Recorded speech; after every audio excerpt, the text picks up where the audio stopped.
Death is the stripping away of all that is not you. C.S. Lewis. What if death isn't the end, but the single greatest chance of your life? Imagine your last breath, and instead of darkness, a blazing light more powerful than the sun opens before you.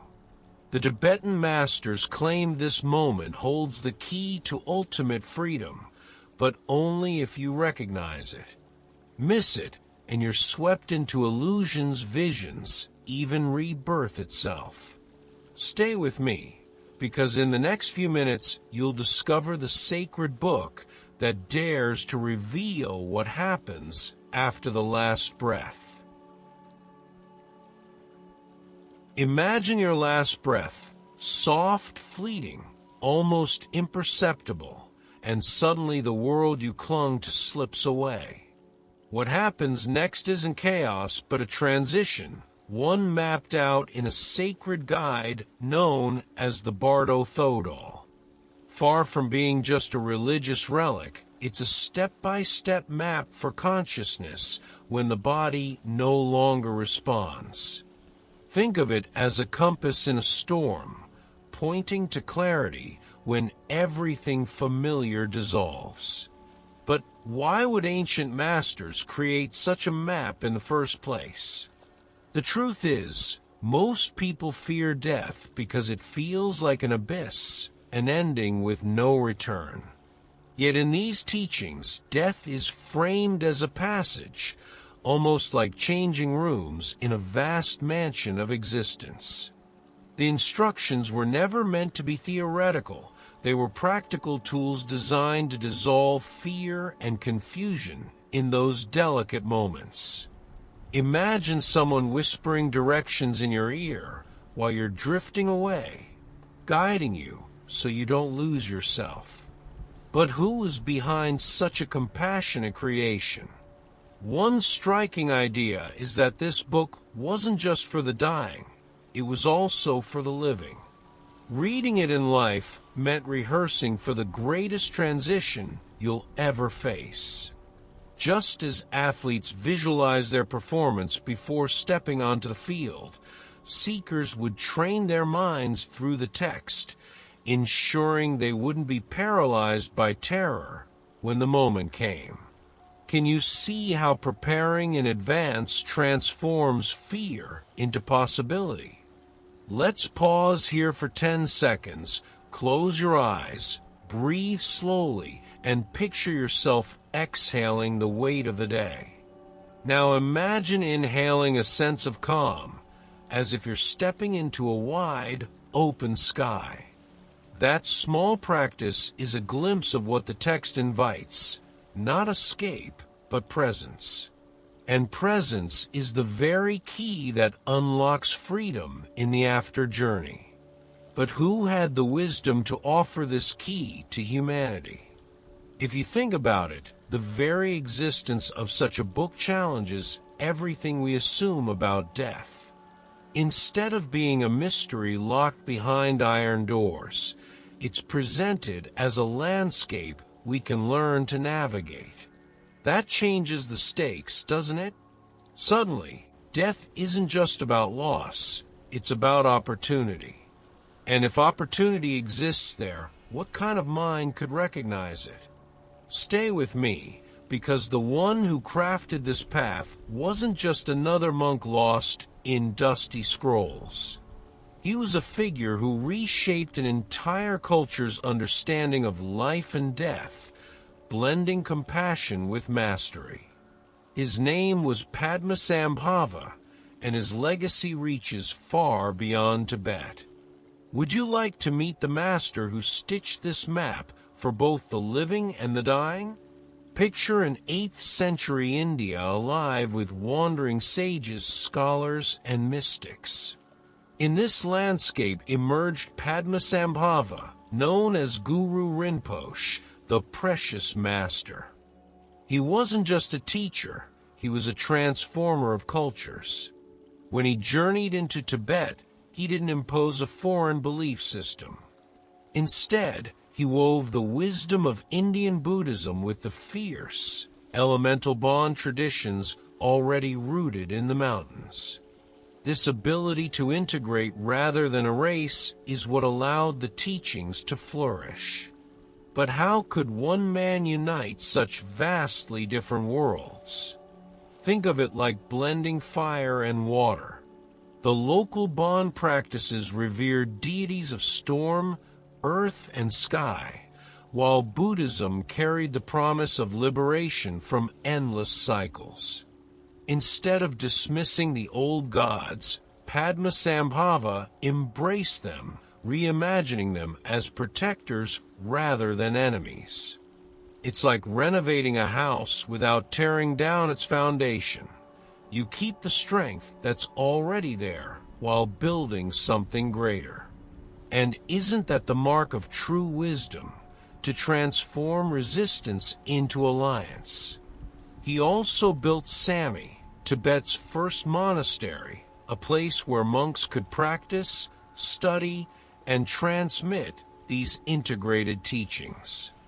Imagine walking through its stone halls, hearing the murmur of chants, the smell of butter lamps filling the air. Sami wasn't just a building, it was a living experiment where spiritual seekers tested the practices that would later ripple across the Himalayas. Have you noticed how environments can shape the way your mind expands?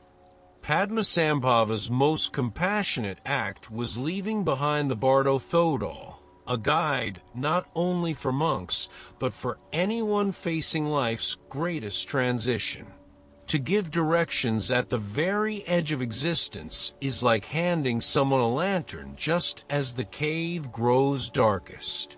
He believed liberation shouldn't be the privilege of scholars or yogis alone. It should be available to anyone with ears to hear. Doesn't that widen the meaning of compassion to a whole new scale? And yet, Padmasambhava wasn't worshipped merely as a man. He became a symbol, almost mythic. Stories describe him subduing demons, transforming poisons into nectar, even riding a flying tiger across mountains. Whether these tales are literal or symbolic, their message is clear. He embodied the power to face fear head-on and transform it into awakening. Isn't that exactly what each of us secretly craves, the ability to turn our shadows into allies? So when you think about Padmasambhava, don't picture a distant saint locked in temples. See him as a guide who whispers across centuries, reminding us that death isn't a cliff, but a doorway. And the Bardo Thodol is his invitation to walk through it with clarity. But if death is really an opportunity, what makes that moment so unique compared to all the others in life? Imagine death not as a wall, but as a doorway. For most, the end of breath feels like falling into darkness, but in these teachings, it's described as a moment of extraordinary clarity. When the body no longer filters experience, consciousness is suddenly exposed to its purest form. It's like taking off a pair of foggy glasses and realizing the sky was always blue. Doesn't it change everything if the very instant we fear most is also our greatest chance for freedom? At the point of death, the mind becomes wide open, almost like an unlocked gate in the middle of the night. The usual distractions, emails, meals, ambitions, fall silent, leaving only awareness itself. In that silence, truth shines brightest. It's said that this is the moment when recognizing reality is easiest, if only one dares to look without clinging. And isn't it ironic that the clarity we chase in life arrives most powerfully at the very end? This is why the Bardo Thodol wasn't meant to be stored on dusty shelves. It was to be read aloud at the bedside of the dying, like a travel guide whispered into someone's ear before they step into a foreign land. Imagine hearing instructions in that fragile moment. Don't be afraid. What you see is only light, only your mind. The voice acts as a bridge, reminding the soul not to mistake illusions for truth. Could you imagine how comforting it would be to have such guidance? But preparation doesn't start only at the deathbed. Just as a musician rehearses before a concert, seekers practice during life by meditating on death itself. Instead of avoiding the thought, they sat with it, visualizing their last breath until the fear softened into curiosity. In some traditions, monks even practice sleeping as if dying, letting go completely, then waking up renewed. How different would your choices be if you treated every night's sleep as a rehearsal for the great transition? Let's try a micro-practice together. Close your eyes for 10 seconds, take a slow breath in, and imagine exhaling your identity, your name, your roles, even your worries. Notice the space that remains, open, ungraspable, but not empty. That's a glimpse of the spaciousness the teachings describe. Isn't it powerful that you can taste a fragment of that liberation while still alive? And this leads to the central promise. Death, when met with awareness, isn't the end, it's the ultimate opportunity. But there's a catch. If fear wins, the door closes and the soul drifts into confusion. So what exactly happens if we miss that chance? What visions rise to meet us next? Think of the after-death journey as a trilogy of stages, each one shaping what comes next. The first is the Chikai Bardo, the moment of death itself. Here, consciousness meets the clear light, described as pure radiant awareness, brighter than 1,000 suns, yet softer than moonlight. If the soul recognizes it, liberation happens instantly. No detours, no return. But if fear clouds recognition, the light feels overwhelming, and the soul slips into the next stage. Doesn't that sound like the ultimate test of clarity versus fear? The second stage, the Coniad Bardo, unfolds as a theater of visions. Peaceful figures appear first, serene Buddhas, radiant deities, symbols of light and compassion. They're not external beings, but mirrors of the mind's highest potential. If accepted, they guide the soul upward. But if resisted, they transform into wrathful apparitions, terrifying deities, monstrous shapes, echoes of hidden fears. The teaching insists these two are projections, no more solid than a dream. Isn't it striking that the monsters we fear are only shadows of our own mind? Imagine dreaming of being chased. Your heart pounds, but when you wake, the monster dissolves into thin air. That's exactly how the Bardo visions work. Powerful, convincing, but insubstantial. Recognizing them as illusions dissolves fear, like sunlight burning fog. The more the soul resists, the deeper it sinks into confusion. The more it recognizes, the freer it becomes. Have you noticed how even in daily life, most of our suffering comes not from reality itself, but from our resistance to it? Then comes the Sitpa Bardo, where the pull of rebirth grows irresistible. The soul, still clinging to desires, attachments, and unresolved karma, begins to gravitate toward a new existence. It sees visions of couples uniting, symbols of entering a new womb, a new body. This is the crossroad. Detachment allows merging back into the clear light, but attachment seals the path of rebirth. Isn't it remarkable how the same forces that drive our daily choices also decide our cosmic return? Let's pause here. Take a deep breath, hold it for 5 seconds, and imagine every thought as a bubble rising to surface. Some bright, some dark, but none permanent. Exhale and watch them pop into nothingness. This is practice for the Bardos, recognizing the fleeting nature of what appears. Could this small daily training become your shield when illusions loom large? So, the 3 Bardos reveal more than a map of death. They mirror the landscapes of our own mind right now. Liberation or rebirth, fear or freedom, projection or recognition. The choice plays out daily, long before the final breath. But what if these visions aren't just spiritual myths? What if modern psychology has already found their reflection in the unconscious? What if the dazzling deities and terrifying demons of the Bardo aren't supernatural at all, but inner mirrors? Carl Jung believed exactly that. To him, the peaceful and wrathful visions symbolized projections of the unconscious, our unspoken fears, hidden desires, and forgotten wounds rising in vivid form.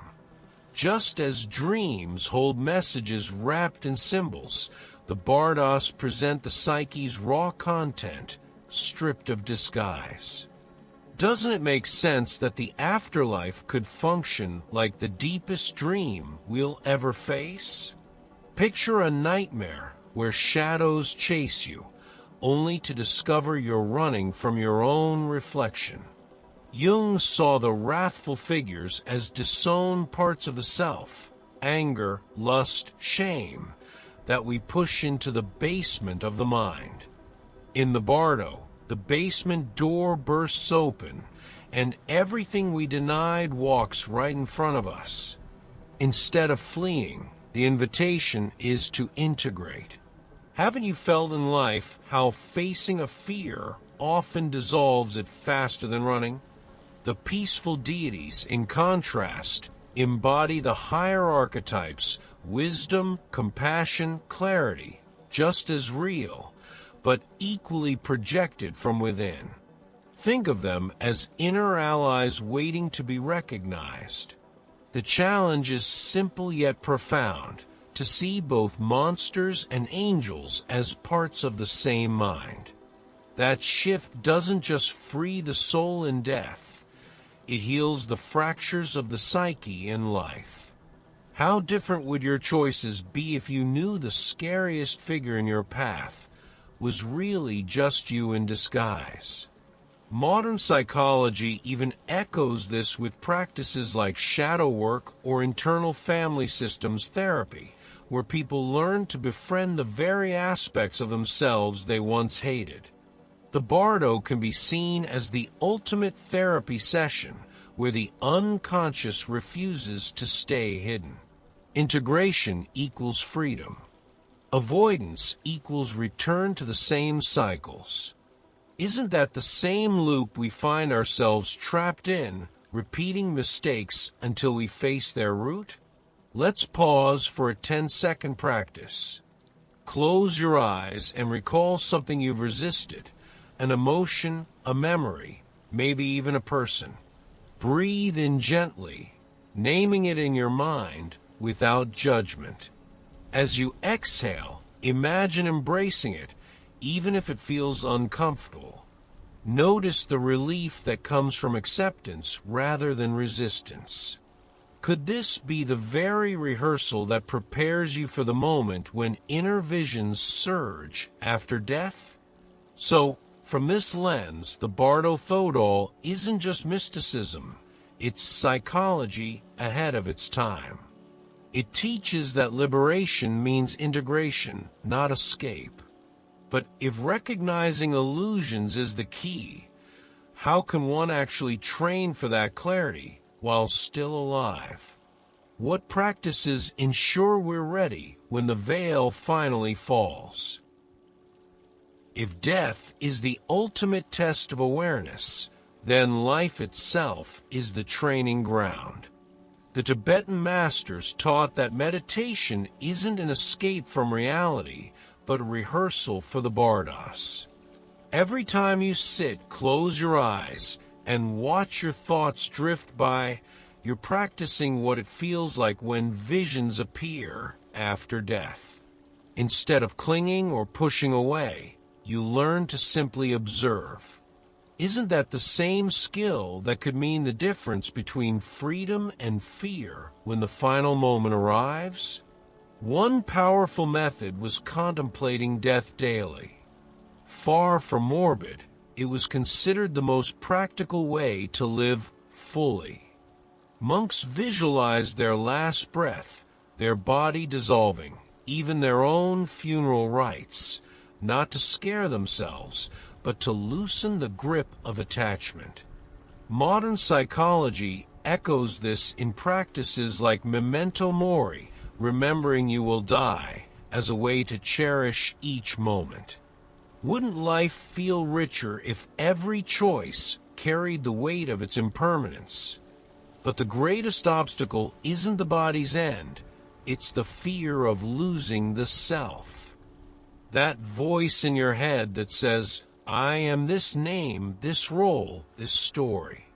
In meditation, practitioners slowly peel back those layers, resting in awareness itself rather than identity. Imagine sitting in silence until even the thought, I am meditating, fades. What remains is pure presence, the same clear light described in the text. Haven't you noticed glimpses of this when you're so absorbed in a moment that you forget yourself? To prepare, teachers encouraged simple practices, breathing with awareness, chanting mantras, or visualizing universal symbols like the inner flame or the lotus of the heart. Try this now. Take a slow breath. Picture a small flame at your chest, steady and unwavering. As you exhale, see it growing brighter, steady enough to remain even when storms come. Isn't it comforting to know that your anchor in death can be rehearsed in life? Awareness of shunyata, or emptiness, was considered the ultimate safeguard. Seeing that every form, every thought, every identity is temporary dissolves fear at its root. Like realizing waves are nothing but the ocean motion, you stop clinging to the crest or fearing the crash. If you carried that insight into daily struggles, arguments, setbacks, losses, how much lighter would life feel? And so, the training was never just about preparing for death. It was about transforming how you live. Each practice planted seeds of clarity that would bloom when the final test arrived. But this leaves one final question. If the Bardo Thodol is both a mirror and a map, what message does it ultimately leave us about life, love, and destiny? When you step back, the Bardo Thodol reveals itself as far more than a guide for the dying. It's a mirror for the living. Every page reflects the truth that what you see at death is shaped by what you practiced in life. Fear, love, attachment, compassion, all become magnified in the final moment. It's like carrying a lantern. If you've kept it lit during life, it will shine brightest when the path grows darkest. Doesn't that mean the way we live now is already rehearsing how we'll meet death? Death, then, is not just an ending. It's a beginning, a passage into what's next. The text insists that life and death are two sides of the same doorway, inseparable, flowing into one another. To recognize this is to soften the terror of loss. It's no longer about clinging to what slips away, but about stepping into the unknown with trust. Have you ever noticed how beginnings often hide inside endings, like spring inside winter? One of the most moving reminders comes from Ram Dass, who said, "When you die, there's only one question that matters. How much did you love?" That simple question cuts through all philosophy, all ritual. Love, after all, is the thread that connects us through every bardo, life, death, and whatever lies beyond. Wouldn't it shift everything if you measured your days not by tasks completed, but by love given? Let's pause here for a short reflection. Take a deep breath, and as you exhale, silently ask yourself, am I living in a way that I'd be ready to die right now? Notice the feelings that arise, not to judge, but to awaken. This is the practice hidden in plain sight, preparing for death by living more consciously today. Isn't it freeing to realize that readiness isn't about rituals, but about presence? So, the Bardo Thodol isn't just ancient scripture. It's a map of the human heart. It shows us that beyond fear, beyond illusion, what truly matters is how clearly we see and how deeply we love. The afterlife becomes less about where we're going and more about how we show up here and now. Doesn't that sound like the ultimate invitation to live differently? And with that, the circle closes. A book written for the dying becomes a call to the living. It whispers across centuries, urging us to live awake, to love boldly, and to walk through the final doorway without fear. But now comes the question for you. What if the greatest mystery of death has already been preparing you to live more fully? So, when you think about it, death isn't a final stop. It's the greatest mirror of how you've lived. Every fear you've hidden, every act of love you've given, all of it echoes in that last passage. The Bardo Thodol shows us that clarity comes not from escaping life, but from embracing it, moment by moment.